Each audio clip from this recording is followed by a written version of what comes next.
Today, joining me, panelists Dee Dawkins-Hagler and Jacob Rich. Good to see both of you this morning. Good morning. Good morning. Good morning. So, Dee, I want to start with you on this one, and let's just flash back over the last year or so.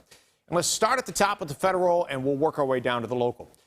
Should there have been federal guidance? Should there have been federal mandates? Would that have made it less confusing all along?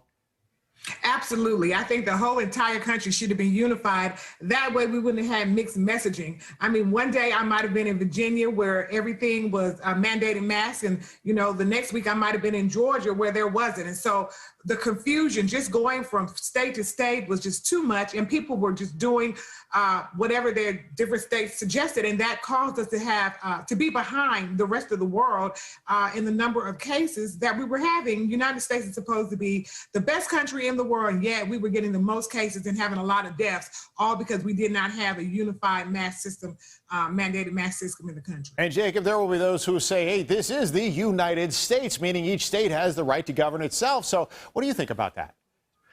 Well, when it comes to public health concerns where the CDC has jurisdiction, even Milton Friedman, a big libertarian, said there was a right of the government to come in and enforce when we're trying to protect lives at such a big scale. At the federal level, I just wish they would have been much more consistent. Taiwan, back in January, put their mask mandates forward immediately.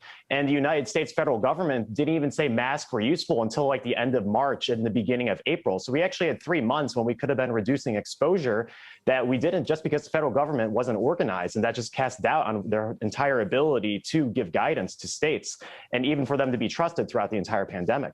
So, Jacob, I'll keep it with you for a minute here, and this is a perfect example of us being able to play Monday morning quarterback, because I've heard from so many people saying, well, why didn't we do this? Why didn't we change things this way, or why didn't we act a certain way? Before 2020, we never heard of this. So you get a little bit of a pass if you go back a year and you say, okay, we're kind of learning on the fly. But now that it's almost June of 2021, what do we do here on out? Do we look at a federal type mandate in the future? Do we let localities govern themselves, make their own decisions moving forward now that we kind of know a little better what we're dealing with? The federal government definitely has an incredible jurisdiction in terms of providing guidance. The NIH, the resources that the United States has is unprecedented in the world. It's absolutely fantastic what they have in terms of information that they can distribute. However, it's very difficult for the federal government to give incredibly blunt guidelines, or I'm sorry, mandates for the entire country, just because everything's so different. If you have like a state like Wyoming, where houses are miles and miles apart, it might not make sense to tell people to wear masks outside. Versus in Washington, D.C., you might have certain areas like during cherry blossom season when people are shoulder to shoulder, and they might actually want to wear masks outside if they're actually going to have that close of a proximity of exposure. So it really seems incumbent on the federal government to be providing guidance and very specific guidance on what to do, but to have states to actually enforce it. All right, Dee, back to you now. When we look at the local levels now, it's initially started a mandate. I know some people say that might not have been great because states have their own rights, but the whole well-being of the country was at stake. So we should have done something, because how can you even function in America right now when you don't even know from locality to locality what is the guideline? All right, guys, we got to leave it there. But last question real quick for both of you. And Dee, I'll start with you. And are you ditching the mask, or do you keep it in your pocket? Or are you still wearing it? What are you doing?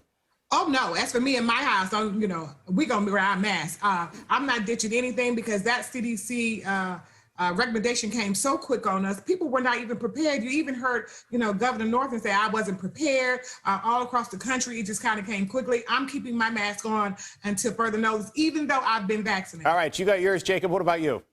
No, we're ditching the masks.